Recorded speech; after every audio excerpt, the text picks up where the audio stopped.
Well, hello, everybody. This is Tim Green with Rattle Magazine. Welcome to another critique of the week. So glad you could join me.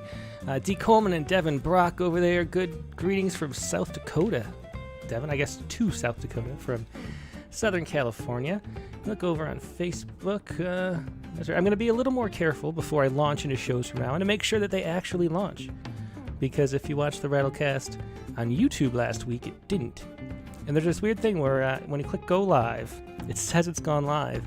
But it doesn't actually do it until the video pops up in the preview.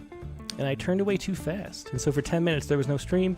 Sorry about that. I'm going to make sure that I ramble enough to check that everything's running before we start for real. Okay, now today's critique. Of course, we're going to do two poets, a half an hour each. And the goal of this is always to give that great workshop experience that you get in a program or with friends who are great writers. Because that's what we are, right? We're friends who are great writers here. And letting the poet know what you think about the work, what was working, what wasn't, suggestions for improvement, things like that. Sharon Ferrante, Alawe David Opayemi, good to see you. Nate Jacob, hello. Okay, so we got a good crowd going on. And the two poets this week, the first of two is Mark Fishbein, or Fishbein maybe. And here's Mark's first poem, a sonnet I picked. We haven't done a sonnet in a while. So he sent several poems. I went for the sonnet because I always like a sonnet. But before we start, let me let you know that Mark Fishbein has this, he's poetwithguitar.com as his website.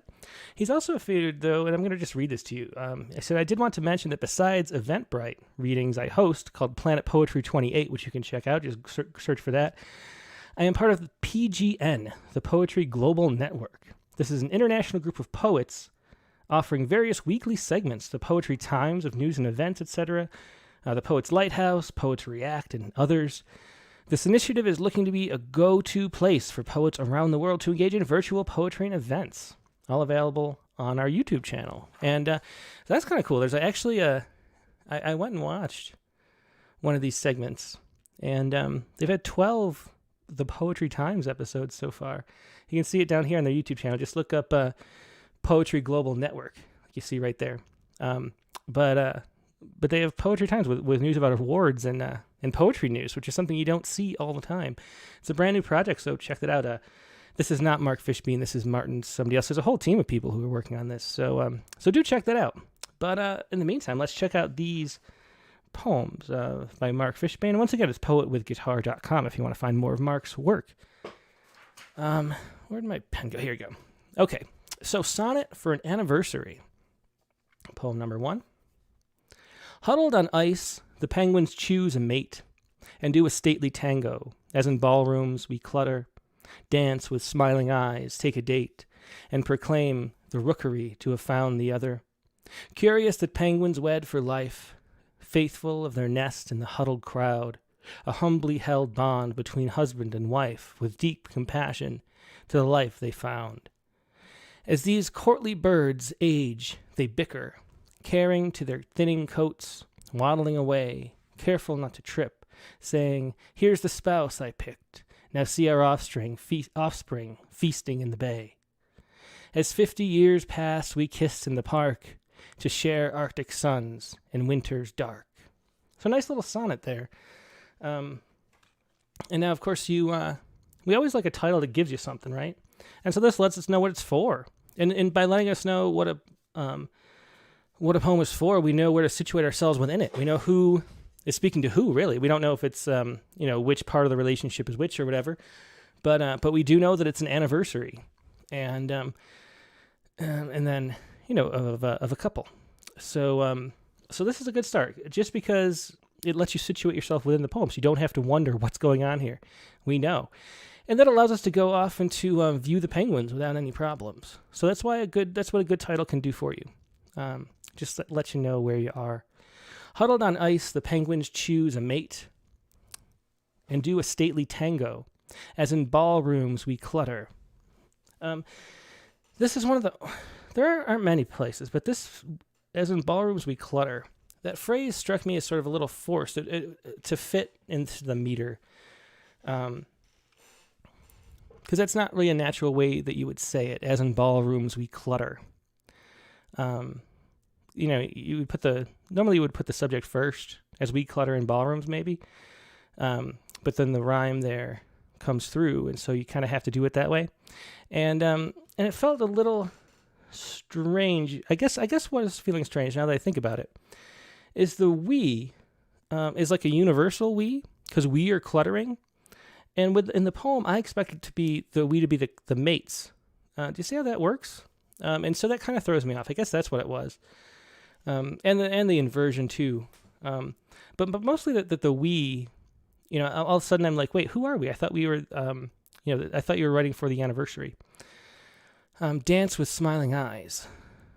Take a date and proclaim the rookery to have found the other. So I think in this, this end line doesn't feel great either. So these are two lines that I would work on. It's tough. When you're working in formal poetry, you have to find rhymes that fit together. And that one feels a little... I think that feels a little like too many syllables too. And proclaim the rookery to have found. Yeah, maybe not. I guess to have found. I guess the meter is fine in that. But the rhymes there, the clutter and other, and to have found the other, to claim to the rookery to have found the other. Maybe it's just the clutter, because I didn't like this line. I think this line didn't work right. Then this line felt off. I think that maybe this works. Maybe it's just a matter of finding a different rhyme and a different way to phrase this second half of line 2.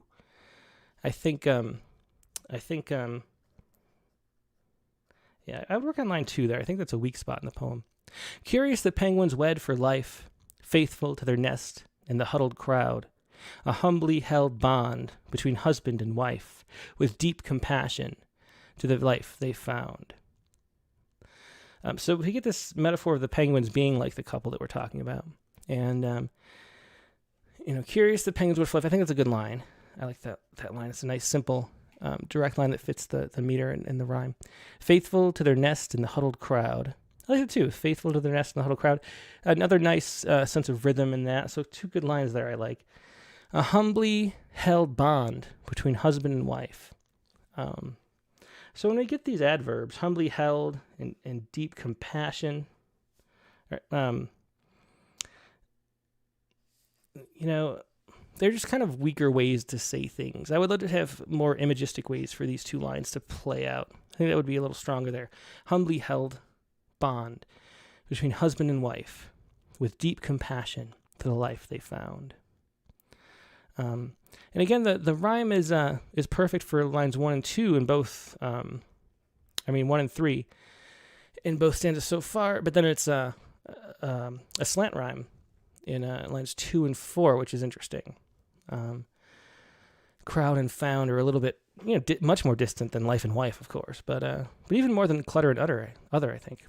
So I don't know. So I think another pair of lines that could use work here. The same as that. As these courtly birds rage, they bicker, caring to their thinning coats. I like that, caring to their thinning coats. Waddling away, careful not to trip, saying, here's the spouse I picked. I'm thinking about this poem, as if I'm the spouse that's getting a kind of love poem. I'd like a little more love maybe in here. Here's the spouse I picked is kind of a blunt way to say it. And I think maybe this opportunity to call the other, someone other than just the spouse, which is a very sort of generic type word, might spruce it up a little bit. Now see our offspring feasting in the bay. As 50 years pass, we kissed in the park to share Arctic suns and winters dark. I like the last couplet. It's done a good pace to it. So that's what I think about that poem. Line by line in a sonnet, you kind of go through it and see which lines work and which lines don't.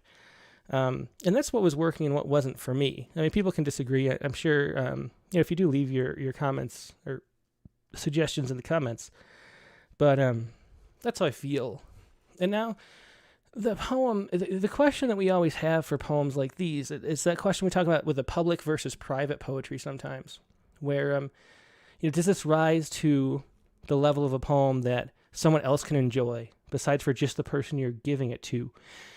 Because as a sonnet for somebody, for an anniversary, it's tough to write occasional poems, and they have a purpose, and it's important to write, be able to do that, Then the question is this worthy for a wider audience? And, what I would like is just more things to take away from it, I guess. It's one of those poems where I feel like if it was given to me for the occasion, I would really appreciate it. I think it's really nicely done. But as a poem that's to strangers, I don't actually care about their anniversary. I want a little more substance, a little more like the caring to their thinning coats. The way that coats can be both the bird's coat and the couple's coat is a really nice line and a nice image. And I would just like to see some more of that. Like make the poem a little more vivid in certain places, like the deep compassion and the hubbly hell. Like these are opportunities to really get into details that'll be memorable and make the images really stick in our minds after we read. I think that's the only thing the poem is missing, just a few little places to spruce it up, But I think it's pretty good. Let's see.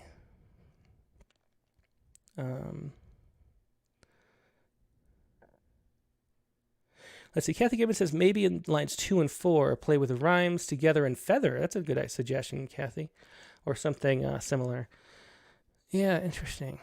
Yeah, I think there's just like the images are kind of flat in the places where there could be really, really memorable, interesting images.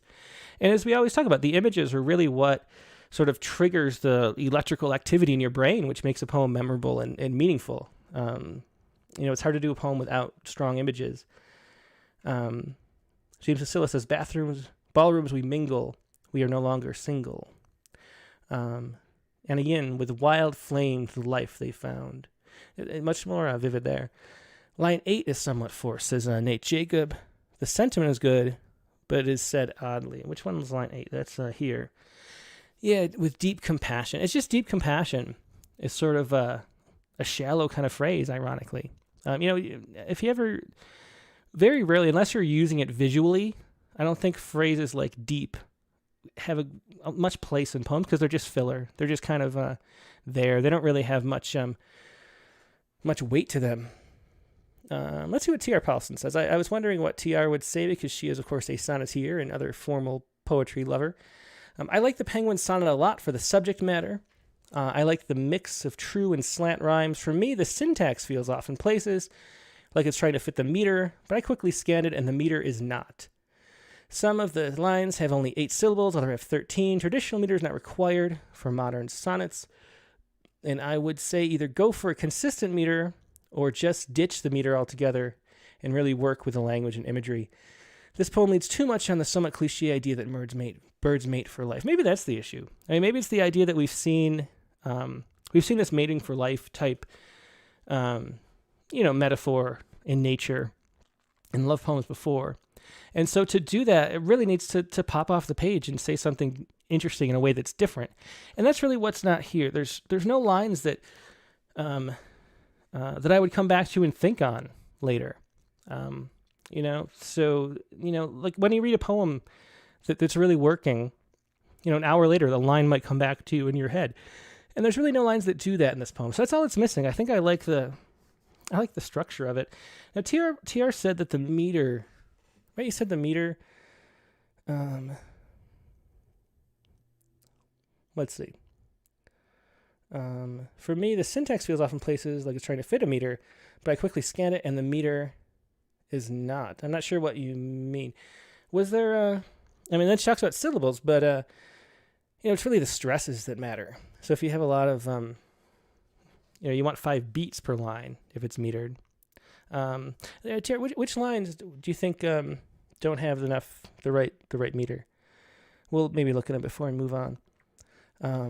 Marky Greener says, past the last stanza should probably be past. Oh, good notice, yeah. Yeah, well, I don't know. It could go either way, actually, couldn't it? Yeah, because we're 50 years past this moment. Although then that's a little off. I think maybe he's right. Maybe that's right. So I think that is better. Attractifahi says, it seems to be a love poem, but I'm not feeling the love. That's what I was trying to get at. Yeah, exactly. It's explained more than giving us an image or feeling the eros. Some great lines. So T.R. Paulson is not iambic pentameter. I mean, okay, yeah, fair enough. They're not all 2 feet. Let's see. Devin Brock says a poem this close to a traditional sonnet, more attention should be paid to a stricter pentameter. So again, I'm going to ask you too, Devin, which lines don't? Because it's hard for me actually to pay attention to all the things I'm doing at once and count feet too. Reading it, nothing stood out to me as wrong. And proclaimed. See, I would scan this as God. I don't even remember how to note. What do you do for stresses?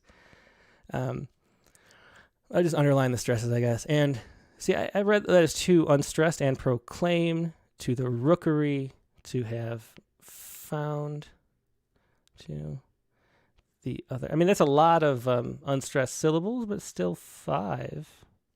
Unless I'm misreading it wrong. So let me know. I mean, I'm curious. I'm not great at scanning things. I just go by ear. I haven't really written sonnets myself in a while. I used to write nothing but sonnets for a while. Let's see. Okay. Let's move on to the well, let me see. I still want to see if anybody. Okay. So Devin scans line 4 stanza 1 as a 7 and proclaimed to the rookery. Yeah, I mean, it's a lot of unstressed. Maybe it is. And proclaimed to the rookery to have found. See, I scan those. I know what things are called. What are they called when you have 2 unstressed syllables then a stress? I think there's a lot of those. Is it anapests? No, I don't know. I'm terrible with that stuff. But I would say, and proclaimed to the rookery to have found. So I'm getting stresses there. But I don't know. I'm not great at scanning. So I'm sure you guys are better. So make it scan better. Which is something, you should do. I mean, this is a tough line either way. I mean, I didn't notice it, but then when I looked at it, it seemed okay to me. But other people who like sonnets are pointing out that it's too many. So maybe fix that. But that's a line we wanted to play with anyway. So these lines just aren't working right here. These 2 are the main source. And then make something vivid here like it is here. That's my critique of this poem. Okay, let me move on to the next one, so make sure we have time. The next is also Mark Fishbein. Fishbein, I think I should say. Yeah, sorry, I should have asked. Uncle Willie and the Wasp. Let's see. Uncle Willie and the Wasp. At the table, we would be saying grace when a wasp entered to the room through the hole in the window screen, which I meant to replace. Aunt Beth first noticed the wasp in the room, but in a snap we all knew it was there, orbiting the chandelier, curious about the flowers of glass. Hush fell upon us as we slouched with gloom. The children whimpered with fear. How could we feast with a wispy, with a wasp in the room? I think this is the typo. Then Uncle Willie grabbed a broom, as any moment the beast might sing. And Uncle Willie stood on a chair, swinging his broom like a sword in the air, but lost his footing and collapsed, head first, on the porcelain bowl brought by the blooms, full of cream, of barley and mushroom soup. Blood and brains splattered everywhere. I saw above the wasp got bored and disappeared. Well, this is interesting. The way the rhyme moves in and out is interesting. Some regular rhyme usage which is which I think works a lot of times. Let's see. So Uncle Willie and the Wasp, again, a title that situates us here. We know we're going to have an Uncle Willie, and we're going to have a wasp, right? At the table, we should be saying grace when a wasp entered the room. So at the table, we would be saying grace when a wasp entered the room. I think the verb conjugation is wrong, right? Shouldn't that be enters the room? At the table, we would be saying grace when a wasp enters the room through the hole in the window screen. So I think, because I think the right verb tense, was it the pluperfect tense? Man, I am so bad at all this like grammar and remembering terminology. But shouldn't that, if this is past tense, shouldn't that be, I think it's the pluperfect, where you're like, at the table, we would have been saying grace when a wasp entered the room. But because, so I think that, I think it should be have been. Let's see what that is. Okay. Yeah, so I think that should be have been saying grace when a wasp entered the room, because the rest is past tense. Through the hole in the window screen, which I meant to replace. Aunt Beth first noticed the wasp in the room, but in a snap, we all knew it was there, orbiting the chandelier. See, I like the descriptions here. Good descriptions. Curious about the flowers of glass. I like flowers of glass, too. Getting inside the fly's head a little bit. Hush fell upon us as we slouched with gloom. The children whimpered with fear. I think the gloom and the fear are a little bit over the top. In a way that maybe, if you kept being over the top the whole poem, that might work.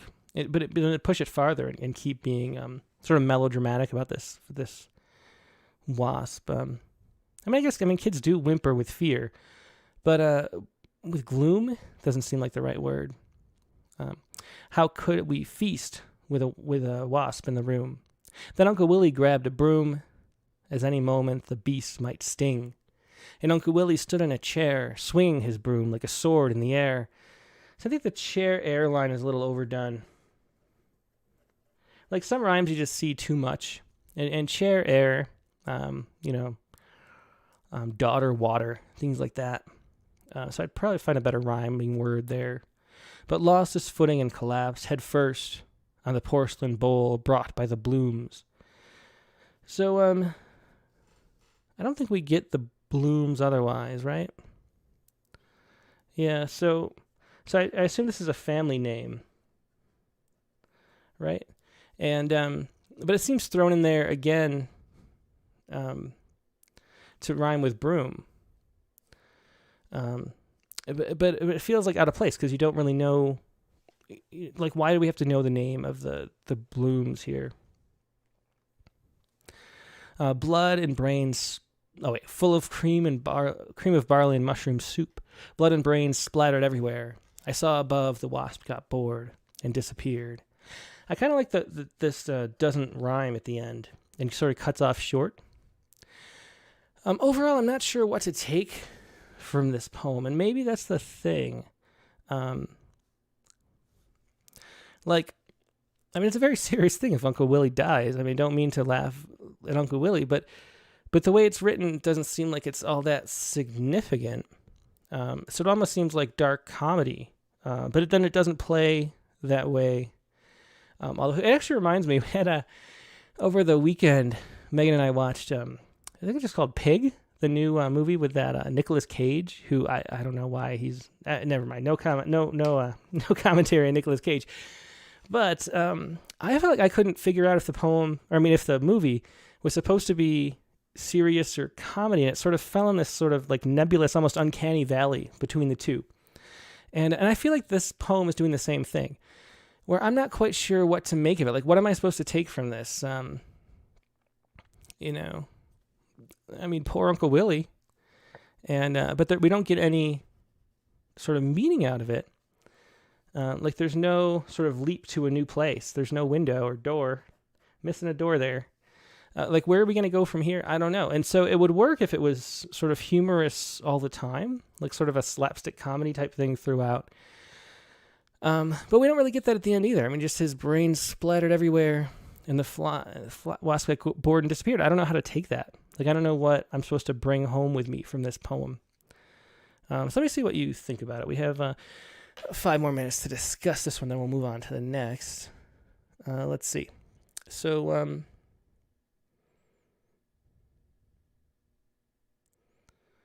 let's see. So Gloria, it moved. Hang on a second. So Gloria Lynn Froezy says, like to describe the wasp as beast and the gloom falling over the room, etc. I don't know. I guess some of it, I like some of the overly dramatic words feel like they are being used only to force a rhyme, or feel like, yeah, that's the thing. I don't know. Like, it feels like the drama. I mean, it's just a wasp. And I know people don't want to get stung, and maybe someone's allergic and it's actually like really worried about getting stung, and people have anxiety and stuff like that. But the sort of sense of dread feels over the top and almost comedic. But then poor Willie dies, and I don't know what to take from that.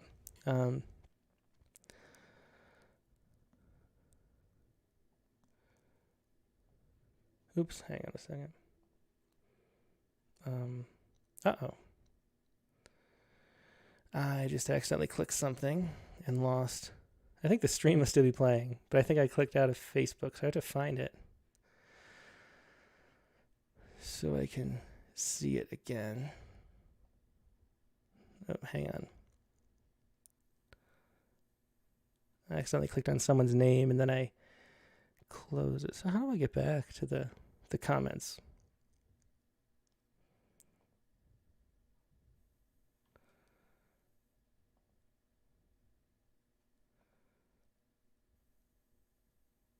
Okay, I'm back. Anyway, so what was I looking at when I clicked away? So Andy N says the end might add a dream, waking up. Interesting. Itzy Ikene Itumo says, now I believe what people are saying about Miss Stacy is true. I'm not sure what that's referring to. Nate Jacob says, almost feels like an old nursery rhyme, but without the moral to the story. Nor is it written tightly enough. Yeah, I guess that's what I'm saying too. T.R. Paulson says the blood in the brains line is too much. That's what I'm talking about too. I should have highlighted that. But that, this seems like dark comedy. But there's not enough of it to make it dark comedy. And that's why it's sort of in that in-between space. Gloria Lynn Froese says, I cannot tell if I'm supposed to feel sad for the uncle or if I'm supposed to be laughing. But by the end of the poem, I'm still a bit confused. Maybe that's just me. No, I think that's exactly my takeaway too. Well expressed there. Thanks for sharing that opinion, Gloria. Let me see. And Kelly McQuain says, does Uncle Willie really get his brain splattered? Yeah, I don't know. It's just hard to figure out where to go from that, like mentally, like what am I supposed to take from it? Mark A. Grenier, the poem takes off when Willie climbs up in the chair. Yeah, I agree, he does. I do like the description in the stanza 1 though too. But when he gets on the chair, the drama is coming, because something's going to happen, and that's kind of what drama is like knowing something is going to happen, and like waiting for it, that expectation. And so the drama builds here really well, and maybe the issue is that the author didn't know where to go at the end with the poem. But to continue with Mark Grenier's comment, the ending with blood and brains splattered everywhere is comic and grotesque. The poem seems inconsistent in this area, yeah. And Nate Jacob says this is either terribly serious poem or a funny story, can't decide. Yeah, that's the issue. Now, T.R. Paulson mentions one thing that I was going to bring up with the last poem, I think, but the line breaks and enjambment. T.R. says the wasp one would be perfect for a more traditional form. It's funny and fun. Love the enjambment of replace and the way... Okay. Love the enjambment of replace and the way that a noun rhymes with a verb. A. Stalling says a term for this, but I don't remember what it is. I would try in a form that rhymes but doesn't have a set length. The terzerimo or quatrains or something like that. Yeah, it does feel a little loose too. Like it, could use some more consistency in as far as the stanza length. And, it just feels uneven, I guess, overall. Okay, let us move on to our other poet as we're half an hour in. Let me check though Facebook first though. Richard Westheimer says also a bored wasp seems a leap, sort of a classic pathetic fallacy. Yeah, that's true too. I think the poem just didn't really know where it wanted to go. Like, I think I like the setup. I like the scene building here. I like the way that we're sort of pulled into a play almost. You could imagine it like on stage. And then the hush and I think it's a little melodramatic, but we're still making a scene well. And then Uncle Willie on the chair builds up drama. And then I feel like it just didn't know where it wanted to go. So Devin Brock says, I was hoping that the end would be the man versus nature trope portrayed in a comic way. Yeah, that'd be a good suggestion. D. Coleman says it'd be interesting if WASP also referred to white Anglo-Saxon Protestant. Yeah. Okay. Let's move on to the next poet now. It's 2:30, or 2:30 my time. And the next poet is Brittany Meador. And let's see what we have here. It's one of those weeks I didn't read the poems ahead of time, so they're as surprising to you as they are to me. Brittany Meador explaining. Let me get a drink first.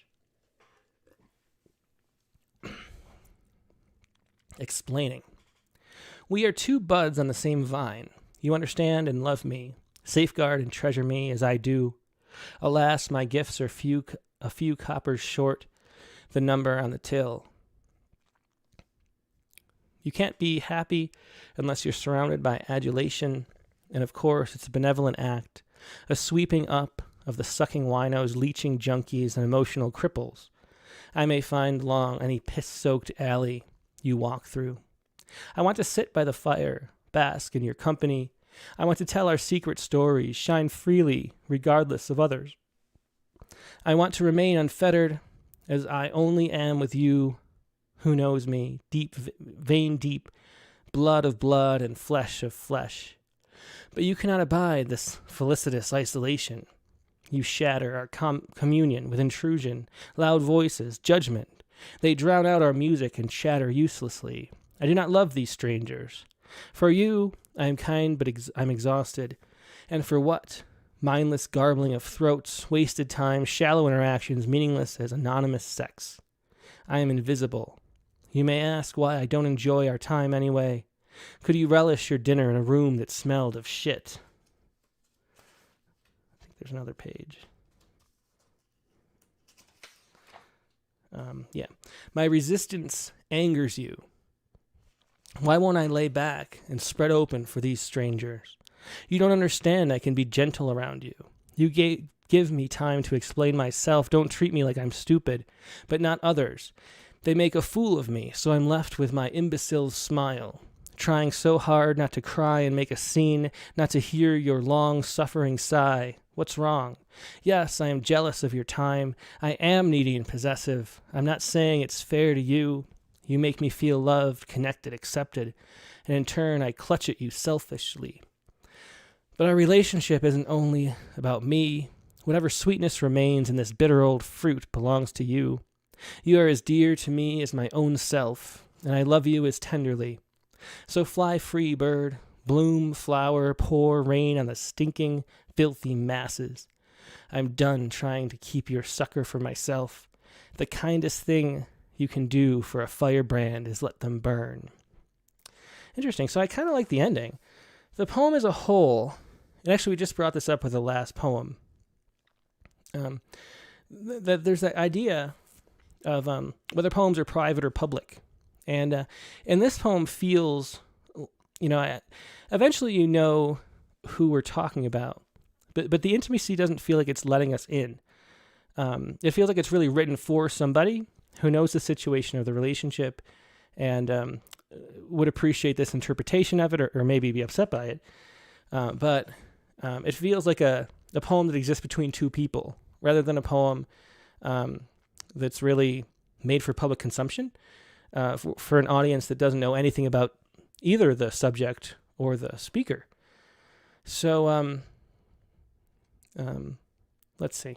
So but there are parts that work, though. So let me point out maybe at the end here, I thought this last section, this last stanza here was interesting. I think this works more as a public poem at the end here. Whatever sweetness reigns, where was it that started working? I think that we start to get into image and metaphor, talking about the relationship. And when we do that, it sort of becomes more a thing that we can care about, I guess you could say, because it's not such a private thing between two people. Because we can start relating to our own emotions and things like that. So you are as dear to me as my own self. I love you as tenderly. I think just right here, this end part. So fly free, bird, bloom flower, pour rain on the stinking filthy mess. So we get the rain on the stinking filthy mess, which is kind of surprising. You don't pour rain, and then you get this turn into stinking masses. I'm done trying to keep your sucker for myself. The kindest thing you can do for a firebrand is let them burn. And we have a really good image to end on. So this little section, I think, can work as a poem for the public. It's a good image to, it's a good way to end that. But the rest of the poem just doesn't feel like it's letting us in. Like this literally feels like something that you would write to somebody, like even a letter. And we do get the piss-soaked alley here with some images. But I want to sit by the fire and bask in your company. I want to tell our secret stories, shine freely regardless of others. I want to remain unfettered as I only am with you. So these kind of things, like this abstraction with you, or you do this to me, those kind of things just don't connect to people. Like I was saying in the previous critique, the images are what sort of let us enter a different world and like step in someone else's shoes. For the most part, it works that way through image, because our brains are such image-using machines. I think 50% of our brain, of our cerebral cortex, is used for image processing. We are imagistic creatures. That's how we survived evolutionarily. And so when we get images, we can really enter into sort of a space and like see the play in our head and become the characters. And so you need those details to make it connect. There's a sense that some people have a lot of the time that if I make it general and don't be specific about the details, that everybody can relate more. But that's just not actually how our brains work. We're really good at actually being someone else and having empathy, but we sort of need access to it by creating a landscape that we can enter and sort of forget about ourselves. If you're reading a novel, the fact that you're reading a novel, you forget and you sort of enter the whole story and you become a character there. Watching it like a movie in your head, and you forget about the world. You can't even like see it. Like it's not being processed. Even though technically you're seeing it, your conscious is like not seeing it. And that's what really has to happen in most cases for a poem to really work. And so this is more speech directed at somebody without that kind of access point. And so it just doesn't really work on that level. It's just more of a private poem, and there's nothing wrong with that, because you can write it for somebody else to give it to them and teach them things. Or tell them what you want to hear, express yourself clearly, That's kind of the function of a poem like that. Let's see. So Kelly McQuain says, the last two lines are good. The poem seems overly long. X-ray the poem and find what's really about. Is there a transaction between the two people that is emblematic of the dynamic? A lot of I want in this poem, which weakens it. Try commands instead, like sit by the fire. Tell me secret stories. Yeah. Let's see. So Sharon Fry says, I'm confused by the constant contradiction. That is true too. And maybe it makes sense in the context of this relationship. But I think if you were imagining like the good times and the bad times it was referring to, say, then you could sort of connect with those statements. But as a reader, we don't really know what's going on. Lenny Birch says, I also like the ending and can put my own imagination into it, but I was lost in most of the piece. I'm not convinced it's a poem yet. It's a private poem, I think, to be shared with somebody who you want to express this thing to. And Hege says it feels very private. I almost feel like a peeping Tom. Yeah. So if you want the poem to be that, then it sort of works like this, right? It's fine. If you want a poem to be read by strangers, then sort of focus on the things where it was working. I think this, like I mentioned, the firebrand is, the kindest thing you can do for a firebrand is let them burn. That's a very interesting idea. And it applies, and there's images, fit with it. So that could be expanded into a nice short poem. There are little lines. My gifts are a few coppers short that you could sort of bring out. But you have to get away from this sort of like just talking to someone feel, because we can't connect with that as readers. Okay, let us move on to the next poem. We'll see. I think the next poem might be a little different. So I glanced at it, and maybe there's actually like a metaphor going on here. Let's see, this is Hand Cannon. And again, this is Brittany Meador, Hand Cannon. With the wind came the locust men, crushing heads and looking to punish pink pussy. I sought the god of war in the desert under the gravid red moon. I kissed his callous hands till he blessed me, filling my pockets with stones, hollow like the eyes of zealots who want to wear my skin. His voice thundered, grinding tectonic plates. Tie back your hair, take up your only weapon. The dogs have come to eat you, just because they can. When the time came, I shook everywhere, except for one finger. And I imagine that one finger is on the trigger of the hand cannon, maybe. So this is interesting. You don't get a lot of speculative poetry. This takes us to a totally different world and a different place. And I always wonder why people don't use poetry for epics anymore, to tell a fantasy type story. And this is an example where it's working. And you could see how it could be interesting as a book, moving through this whole scene and this whole world and the plot that I imagine is part of this. But we're looking at poems on our own, of course, for a literary magazine. And so let's do that. Hand cannon. And of course, that gives us a little bit of a situation, and it's an unusual word, so it's memorable. So it kind of gets two check marks. It's good stuff. The wind came with the locust men, crushing heads and looking to punish pink pussy. I think there's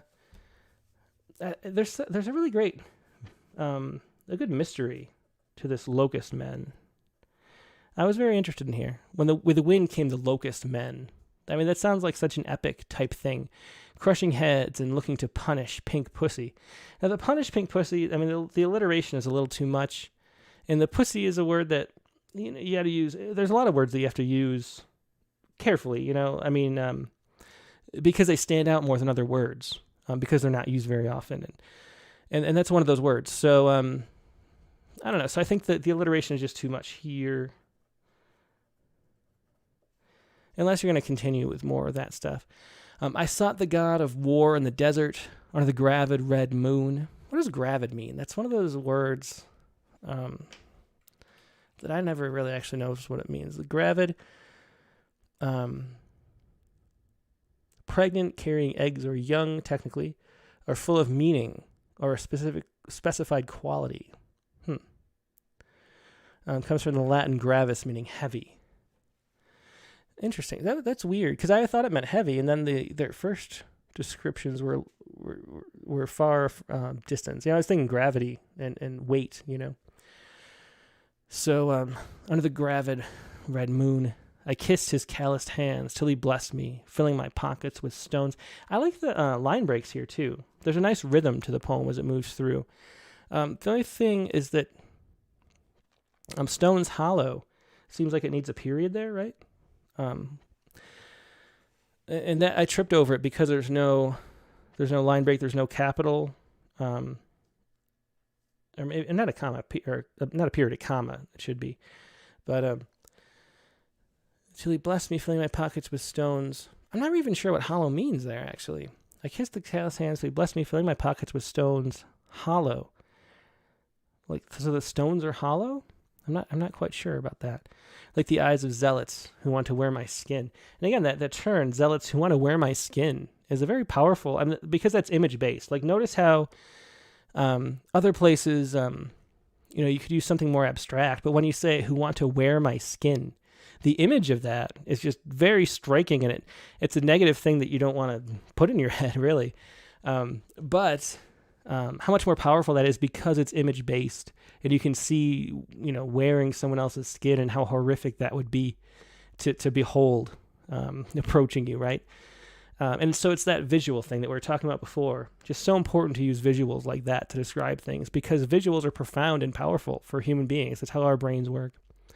His voice thundered, grinding tectonic plates. Tie back your hair. Take up your only weapon. The dogs have come to eat you just because they can. I kind of like that, just because they can. That's a good line. Very simple, but provocative. When the time came, I shook everywhere except for one finger. You got a nice ending, too. And good line breaks. I mean, there's a flow to this poem that works really well. So it's very vivid. And if this were a poetic series that went through a whole story like this and was storytelling that way, I think that would work. So there's really not a lot. There's both not a lot, to say that to suggest, and there's, I just wonder what's more, It could be a section to a longer series of poems. Let's see. Let's see what everyone's saying. This poem has a terrific feminist energy. It does. Thanks for saying that, Kathy Gibbons. You're right. And again, the same. Let's see. Where's that? Lonnie Birch, heavy but containing nothing is what gravid means. Thanks for that. The definitions were weird when I looked them up on Google. Sharon Frenty says, very interesting, but I don't know where I am. Some great lines, but why? Yeah, it seems part of a longer narrative. But that James Cicillo points out that two stones are heavy, and then it is taken away by hollow. One poem to look at, because it is, there is a feminist energy to it. There's a, you can see it as a sort of story like that.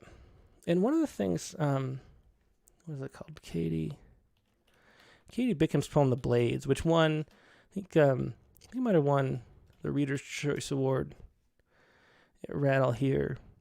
Let's see the comparison of how, because this poem stands alone, and it's very similar. I don't know if it's too long to read here. You know what? I think maybe I'll just let Katie read it and play it, and you can, because we have 13 minutes left, and it's a 2-minute poem. But just hear how there's an arc, and it contains, like, this poem builds a little universe really well. But then it feels like you want more. So if you're going to have a poem that's a poem standing on its own, I think you have to find a way to make it have its own arc and sort of come to an ending that fulfills itself. And there's no, and the issue is that there's no, like, why at the end, there's no, like, this is what I get out of writing this, it shows the scene and then stops there. And there's room for a little bit more of the arc of meaning in this poem, if that makes sense. So let me show Katie Bickham's poem, The Blades, and we can sort of compare the two, because they're kind of similar. So let's do this. This is The Blades by Katie Bickham. The Blades. In the new world, as the goddess dictated, each time a man touched a woman against her will, each time he exposed himself, each time he whistled, dropped something in her drink, photographed her in secret, she sprouted a wing from her spine. Not feathered like birds or angels, not cellular, translucent, veined like dragonflies, but a wing like a blade, like a sword hammered flat, thin as paper, one wing per wrong. At first, the women lamented. All their dresses needed altering, their blankets shredded, their own hair sliced off like a whisper if it grew down their backs. And those misused by fathers, bosses, drunken strangers, evening after evening, were blade-ridden, their statures curved downward like sorrow under such weight. But this was not the old world of red letters or mouthfuls of unspoken names. not the old world of women folded around their secrets like envelopes, of stark rooms where men asked what they'd done to deserve this.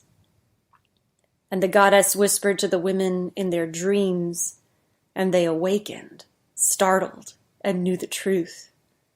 They pinned up their hair, walked out into the morning, their blades glittering in the sun, sistering them to each other. They searched for the woman with the most blades, found her unable to stand, left for dead, nearly crushed beneath the blade's weight. They called her Queen. They lifted her with hands gentle as questions, flung her into the air, saw her snap straight, beat the wings at last. And they followed her, a swarm of them, terrible and thrumming, to put the blades to use. And that was Katie Bickham once again with the Blades. It was the 2018 Rattle Poetry Prize Reader's Choice Award winner. And but notice how this poem, which sort of has a similar energy and feel, I think, how it completes a full narrative arc. You know, like we have the setup, we have the story of these blades coming out like wings, you know, and then we have what happens with them. And then we have, they call her queen eventually, and then they all fly off in a swarm, putting them to terrible and thrumming to put the blades to use, right? So we have this sort of, the whole arc of a story here. Like the whole thing could be a film or a book, or a short or something, you know?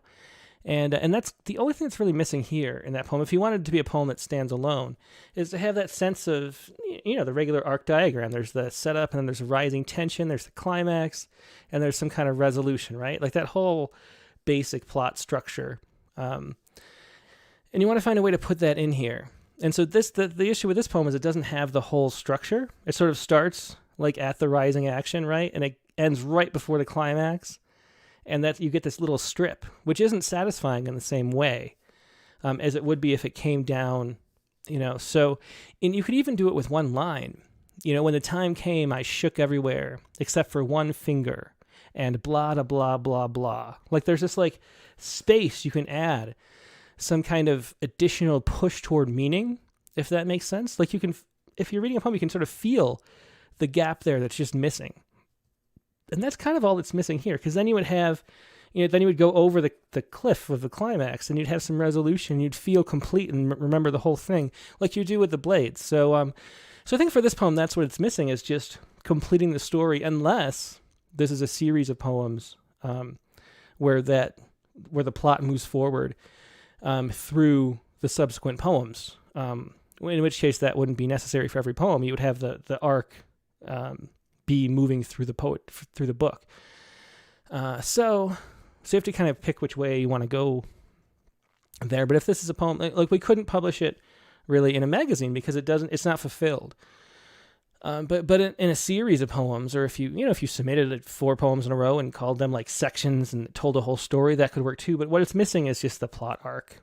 And I think it's fine, for a plot arc to start with, with in the rising action right there. But you need that turn. That's the turn we always talk about, is when the sort of meaning unfolds out of the climax of the poem, And usually that's the final couplet that does that, if it's a sonnet like the first poem we were looking at. So that's what I think about this one. Let me see if there's any comments. Let's see. So Devin Brock, and thanks for great comments today, Devin. I think the first time Devin's been here. But good comments here. Metaphors flying all over the place. Try to trim down and carry that firebrand aspect of yourself throughout. I think that's for the last poem. For this one, if you remove tectonic grinding plates, has sonic teeth. Was that this poem?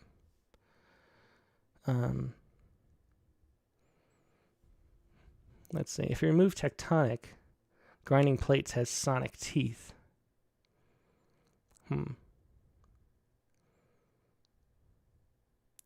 Let's see.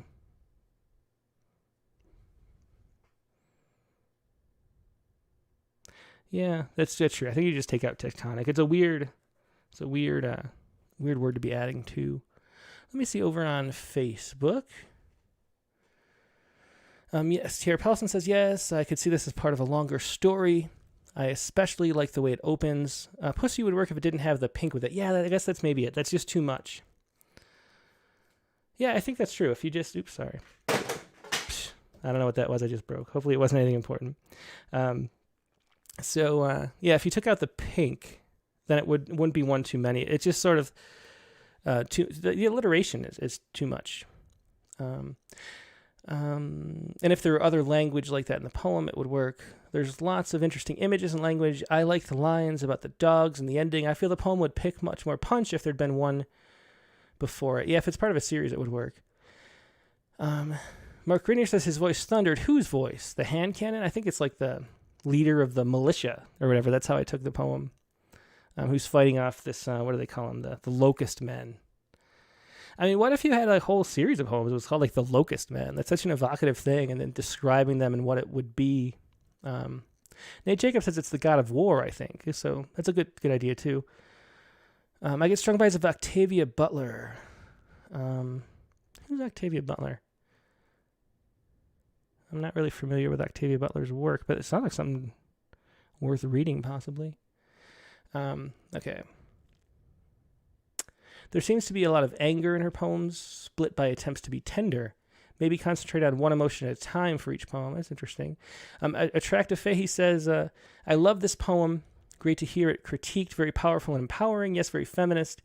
Like that everything shook except one finger at the end. Very powerful ending. Expresses the power and vulnerability. Cher Paulson loves the blade. Yeah, it's a great example of speculative fiction in poetry, which is something I think is just underutilized. I think it's sort of like a niche that there's plenty more room for and we don't do enough with. Of course, there's the Speculative Poetry Association, which has their awards everywhere. I think the Blades might have won one of them. That too, I can't remember. We've had other poems that did too. Let's see. So Kelly McQuain says, if I knew the one finger was on the trigger of the hand cannon, then the last image would work better for me. Can the one finger actually go ahead and pull the trigger? Overall, I think this poem is more successful than the prior one. Thanks for sharing. I think that there's the issue with the poem is there's not a whole lot of room for the reader to like sort of feel, I don't know what I'm trying to say. The poem's always a dance and you're leading the reader around, right? And it's all very explicit what's going on. And the one thing that's not, literally explicit is this idea that we don't know what the finger is. So in a way that allows the reader to participate in the poem, to say, oh, that was the finger on the trigger and like discover that for themselves, which I think is better than saying it. So I think I like the way that this is done. Let's see. Sharon Friday says, love the Locust Men. I'd like to know if there are more of them. Yeah. Are they men in power, the abusive? The kinetic explosion, says Mark Grenier. Sharon Friday, for some reason I want to start these poems from the endings. That's interesting. Gloria says, if I knew more about the Locust Men, which is a great opening line, I think it would evoke more feelings about the poem. Yeah, this could just either be a series or extend it into a longer poem. I think that's either way, but I think everybody likes this. I think it's good work, good writing, and completely the opposite of the issue with the other poem too, which is why it's really nice to do two poems. Because if I just read explaining, that was a private poem between two people that wasn't connecting at all. And this poem, with its images and its setting and all that stuff, works really well for an audience. And so, and it's full of images and full of a nice rhythm moving down the page and things like that. So, I don't know, keep up this one. It is good for an audience. And either expand it or make it a series if it's not already. And I think it's good stuff. So that is our critique of the week for today. I have to let you know we're going to be out next week. We're going to be unavailable. So there's going to be no critique of the week next week. We're taking the opportunity of the shift in the Rattlecast to Sundays to do some other things during the week. So we're going to skip next week. But we'll be back in 2 weeks. And we're not going to miss any Rattlecasts. So this week's guest on the Rattlecast is going to be Jack Riddle. And Jack's a poet that I've just loved. We published him a bunch of times. He sent Practicing to Walk Like a Heron, his sort of new and selected type book, I think, years ago, and I just loved it. And his newest book is St. Peter and the Goldfinch. He's got an interesting background. His father was a famous basketball coach at the University of Pittsburgh. His mother worked in the circus. So both very interesting things, and he's a great teacher and had tons of students. So we'll talk about poetry and sort of the craft things that we talk about on this Critique of the Week. So that'll be Jack Riddle. And the prompt for this week was to When the Sun Goes Down at the County Fair. It's this week's prompt, this Sunday. You have 48 hours to write it. When the Sun Goes Down at the County Fair is your prompt for the open lines afterward. After talking to Jack Riddle, Rattlecast number 103, Sunday, July 25th, 8 p.m. Eastern Time, 5 p.m. Pacific. See you then. Hope you have a great weekend. Until then, good night.